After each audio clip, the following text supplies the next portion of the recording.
Yeah. Yep. So one thought I've been kicking around was this idea about generalization. Yeah, I think that's what it was.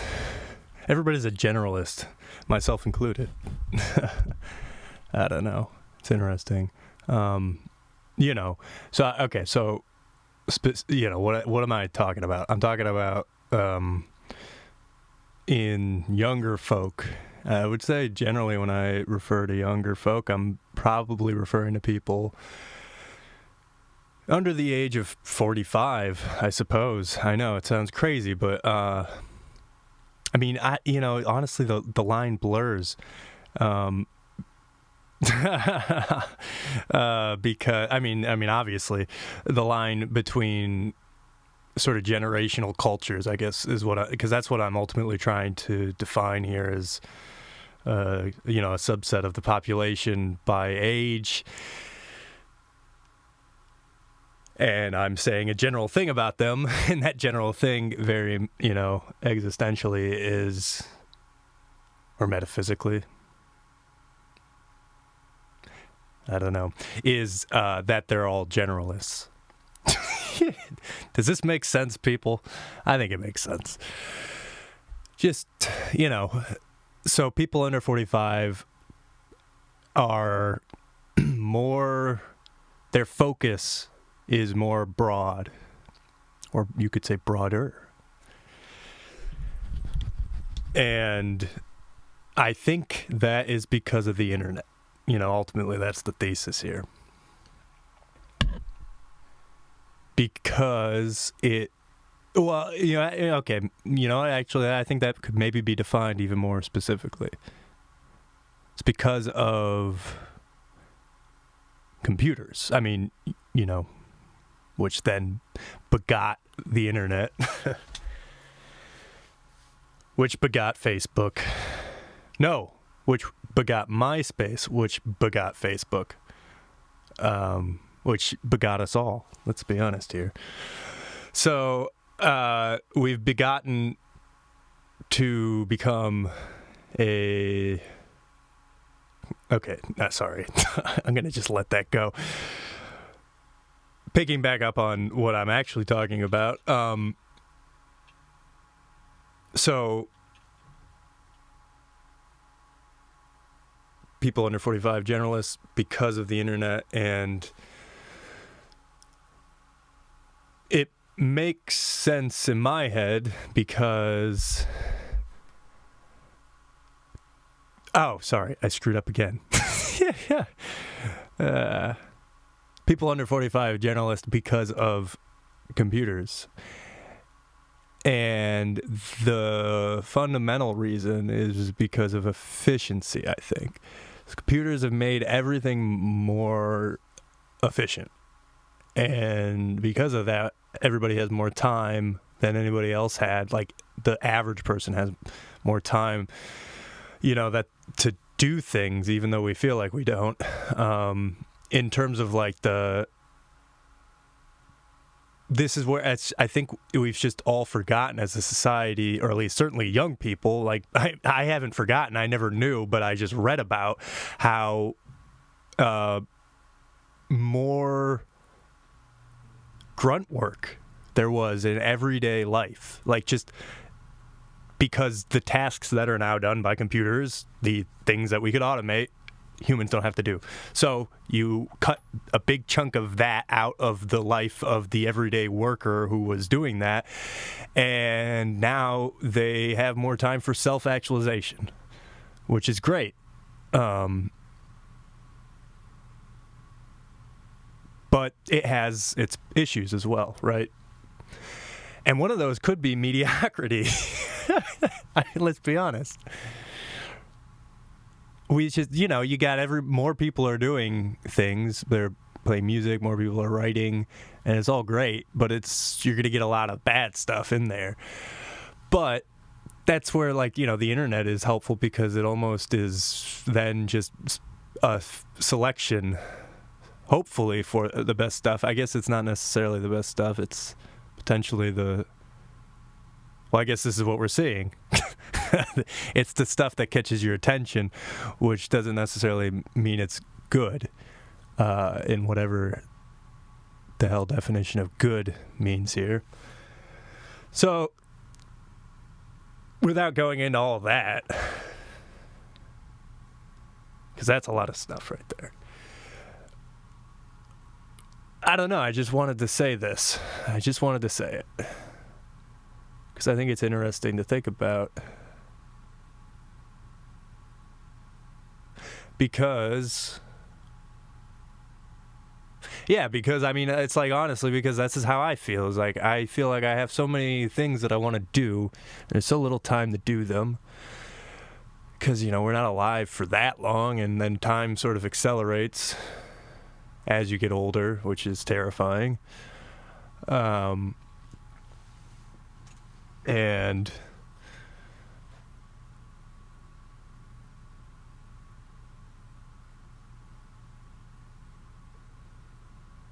so it's like, why the hell not, I guess the why the hell not would be because you need people to be good at things in a society that's going to function, I guess, at its optimal performance. You want the best doctor, let's say surgeon, operating, and that surgeon is going to be very good at a specific technique, because it does come down to muscle memory at a certain point. Muscle memory can only be made through repetition, which takes time. That's the one thing, right? You can't automate muscle memory without routine practice with some effort, attentional effort, to use a nice neuroscience buzzword.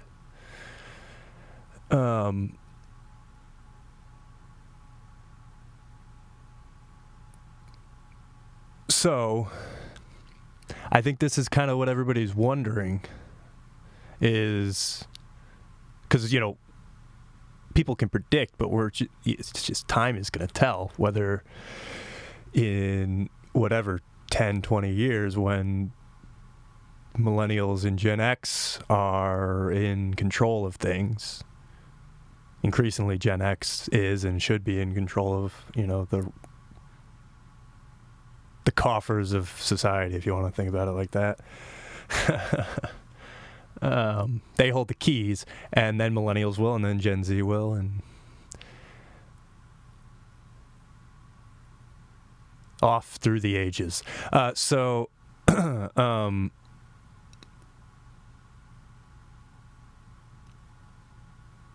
It just is gonna, that's why I think it's worth thinking about, is because for me, I'm reflecting on this. I have a lot of interests. I play music. I'm in school studying stuff it takes a lot of time, and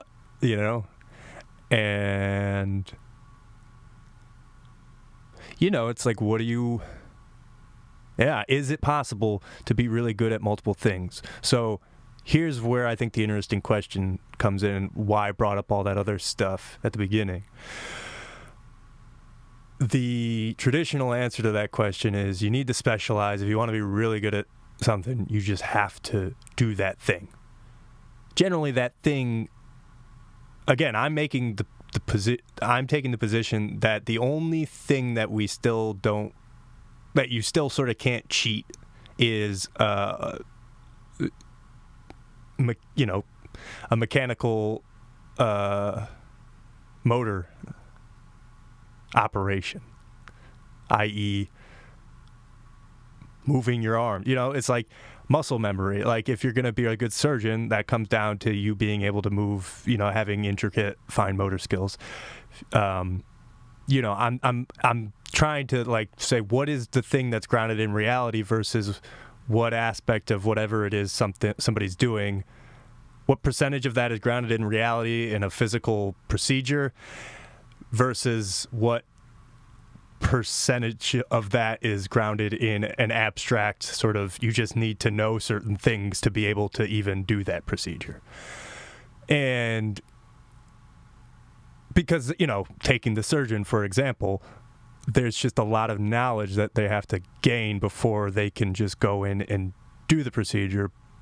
However, you could teach somebody to do a surgery, probably an 18-year-old, if you just have them practice a lot. But it's you want all the other stuff because it's not going to be the same surgery every time, right? So that's where the information comes in. But okay, so sorry. Here's why I'm saying all that. It's because the internet has made everything more efficient. The internet and computers have made everything more efficient, including information gathering. And I think this is something that maybe older people in society haven't really understood yet, is that information, people understand that information is accessible, but I don't think they realize how easy it is to synthesize a lot of this information. There's still this idea that you have to go through traditional mechanisms, or paths rather, to do something, versus, I'm just taking myself as an example. I'm not saying that I am a master at linear algebra now, but there's, shout out to Gilbert Strange on MIT OpenCourseWare.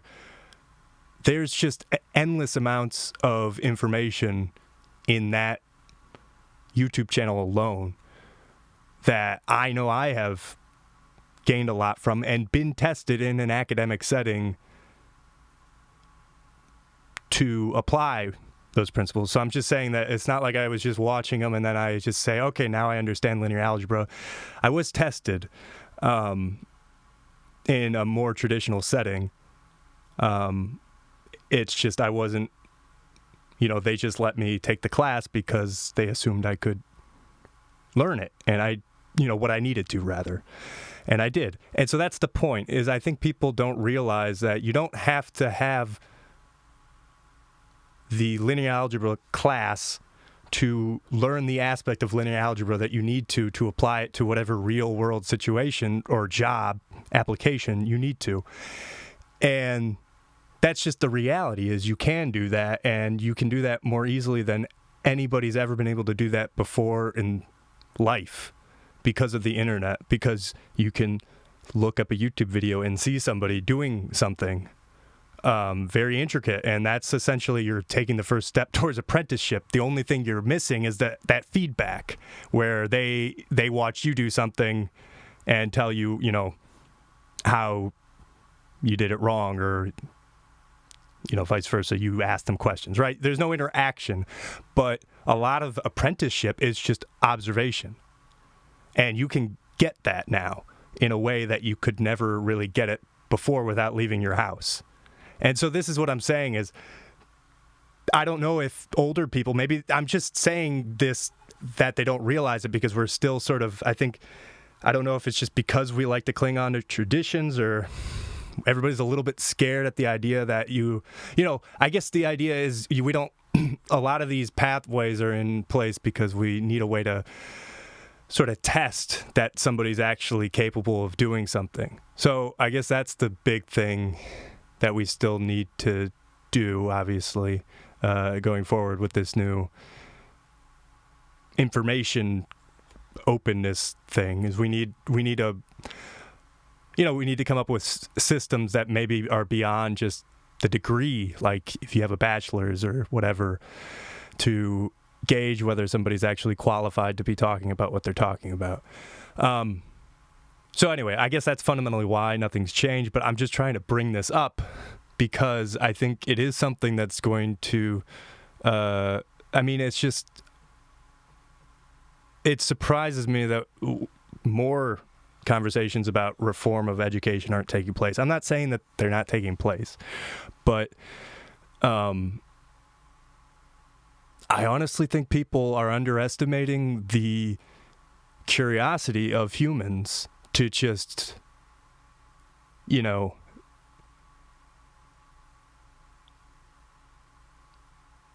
don't know.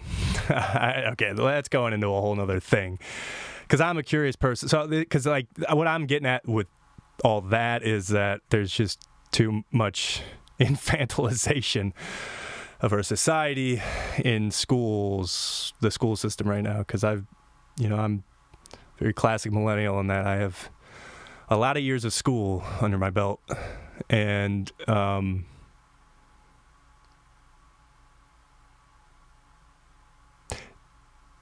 anyway, I don't have to go into all that. It's worth considering whether we should be rethinking how we evaluate, our education. And I'm saying this as somebody that's pretty educated. I don't want to go into details for anonymity purposes, but, maybe just take the fact that I used the word anonymity. Anonymity. I was going to say and pronounce it correctly, but now I can't even say that. Point is, if you're even listening at this point, then I think it probably says more about you than it says about me.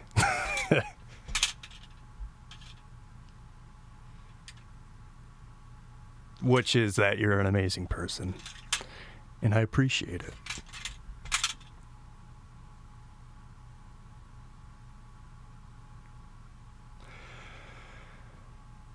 Yeah, so anyway,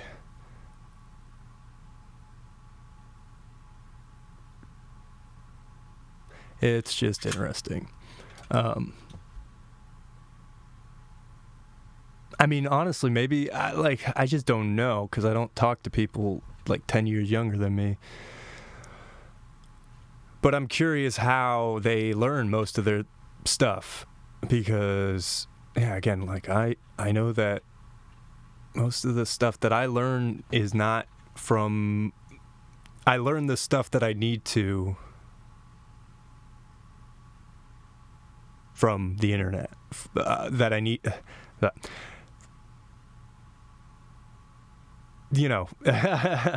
from classes. Like, I'm taking classes, but I'm learning the things, like there's a lot of gaps in the things that you learn in classes, even sometimes, that you have to fill, that you can do with textbooks that they assign. But I mean, sometimes it's easier to just YouTube somebody, and often they're explaining it in a way that's better. Because that sort of gets to what I was talking about with the selection process that potentially also is being facilitated by technology and the internet and computers of that, because now everybody can do, essentially whatever they want. If you want to, in terms of anybody can get their opinion out about something, I should say, or release their music or put out their artwork, like in some fashion. And a lot of the barriers and gatekeepers that existed don't anymore. So that potentially has a way, of allowing more merit in, to be factored into the selection process of, like, who's going to get the most views on a YouTube tutorial about some Python coding technique. I mean, this is the whole great thing about the Reddit upvoting system, which isn't, it's not only at Reddit, but obviously Reddit's probably one of the more popular venues, but Stack Overflow and stuff like that. I've got so much, useless information in my brain. Anyway. And now you do too. So, you're welcome.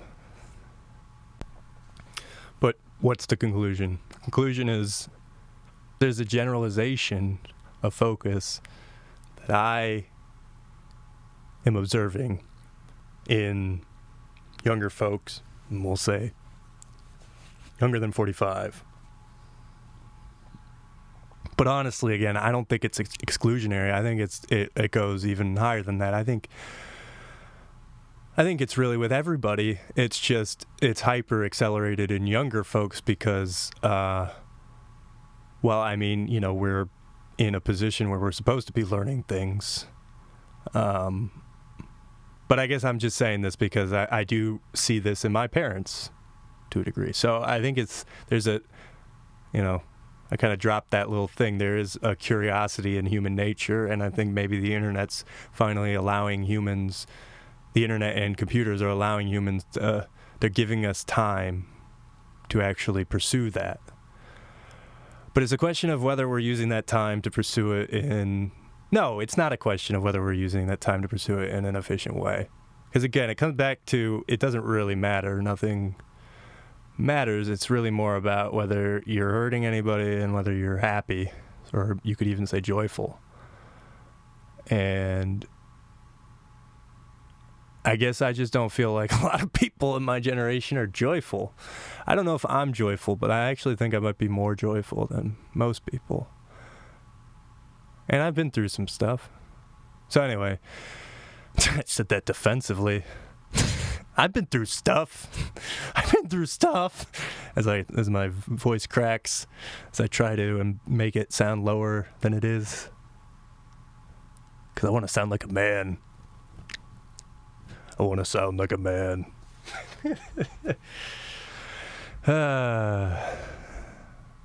It's true. You guys are going to notice that. Every man does it, especially if they're in their 20s.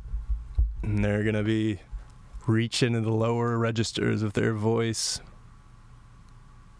And in doing so, you will hear a crack at a very inopportune moment when you're trying to sound like you know what you're talking about, and then you go, oh, and talk about how, yeah, so, whatever. Anyway.